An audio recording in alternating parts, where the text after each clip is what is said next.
Vanuatu belakangan menjadi sorotan karena menyoal isu Papua yang dianggap bukan ranah mereka kemudian dikritik oleh perwakilan Indonesia. Seteru itu menjadi viral di media sosial. Dalam pernyataannya, Vanuatu meminta agar Indonesia memberi izin Komisaris HAM PBB untuk masuk ke Papua Barat. Perdana Menteri Vanuatu Bob Lavman menyebut ada pelanggaran HAM di provinsi tersebut. Ia juga mengkritik dunia internasional karena pilih-pilih dalam membahas pelanggaran HAM.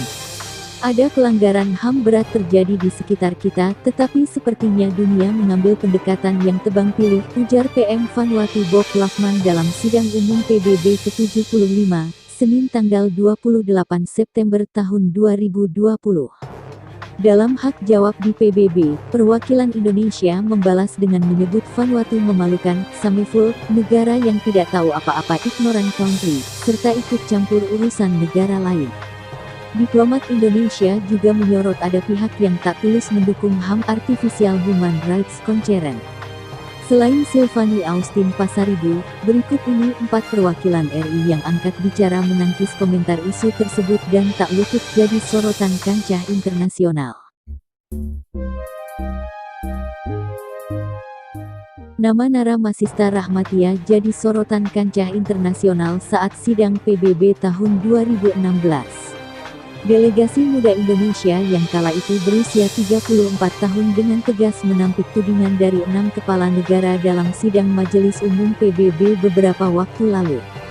Menanggapi hal tersebut, delegasi muda Indonesia yang dulunya merupakan mahasiswa hubungan internasional Universitas Indonesia itu mengatakan bahwa tudingan tersebut bermotif politik dan terlalu mencampuri urusan negara lain. Nara menyebutkan bahwa pernyataan pemimpin negara-negara Pasifik itu menunjukkan ketidakmengertian mereka terhadap sejarah perkembangan pembangunan serta situasi terbaru di Papua dan Papua Barat. Ini adalah tindakan tidak bersahabat dan manuver retorika politik, kata Nara dalam sidang Majelis Umum PBB tersebut. Diplomat lulusan Sekolah Departemen Luar Negeri Angkatan 33 tahun 2008 itu juga menyesalkan pernyataan yang dikeluarkan oleh negara-negara Pasifik tersebut. Kecerdasan dan ketegasan diplomat Indonesia itu menarik perhatian netizen dunia maya, terutama di media sosial.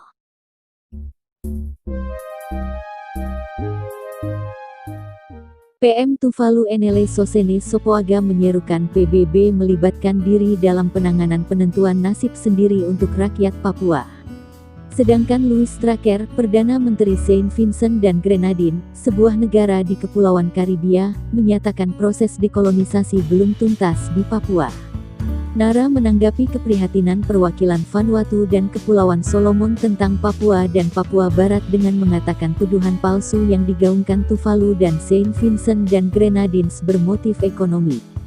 Negara-negara tersebut ditutup matanya, dan menolak untuk memahami bahwa provinsi-provinsi tersebut telah menikmati langkah besar dalam pertumbuhan dan pembangunan ekonomi.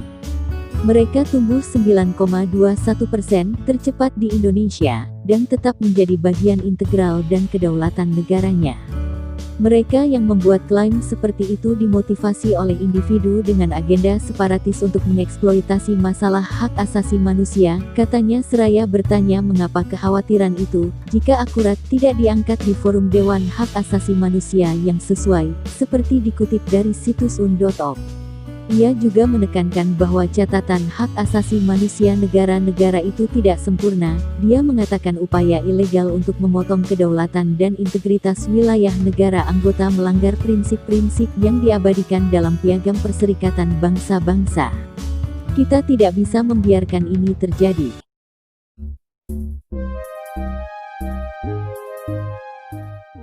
Setahun setelahnya dalam sidang ke-73 Majelis Umum PBB, giliran diplomat Aloysius Selwas Taborat menangkis serangan dari negara kecil di Laut Pasifik, Vanuatu. Saat itu, Vanuatu bersuara di PBB dengan mendukung gerakan separatis Papua Barat.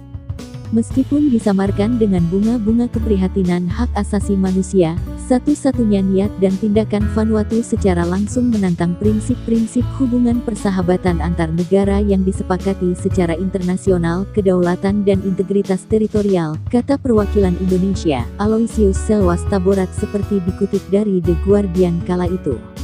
Taborat mengatakan bahwa orang Papua telah sekali dan untuk semua menegaskan kembali Papua adalah bagian yang tidak dapat ditarik kembali dari Indonesia, dan itu final, tidak dapat diubah dan permanen, mengacu pada resolusi PBB tahun 1969 yang mencatat apa yang disebut tindakan pemilihan bebas.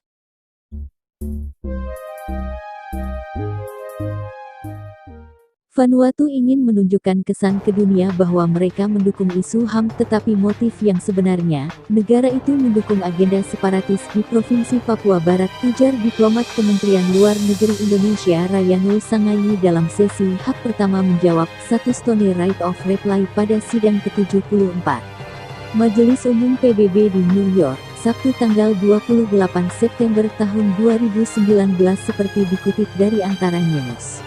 Langkah provokatif Vanuatu menunjukkan dengan terang bahwa aksi separatis di Papua tidak lagi bersifat lokal karena telah didukung negara tersebut, state-sponsored separatism, kata Rayanul.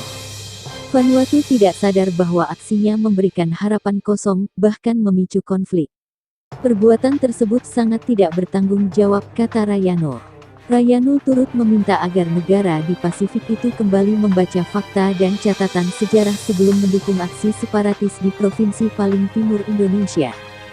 Rayanul menjelaskan sejak Indonesia merdeka, Papua telah menjadi kesatuan wilayah negara tersebut. Oleh karena itu, Rayanul, wakil pemerintah Indonesia dalam sidang itu, gagal memahami sikap Vanuatu yang kerap mengangkat isu Papua serta mencampuri urusan dalam negeri Indonesia pada forum-forum dunia. Dalam pidatonya pada sidang ke-74 Majelis Umum PBB, Vanuatu tidak hanya menuntut pemerintah Indonesia, tetapi juga PBB dan Komisi HAM Tinggi PBB OHCHR untuk segera bertindak soal dugaan pelanggaran hak asasi manusia di Papua.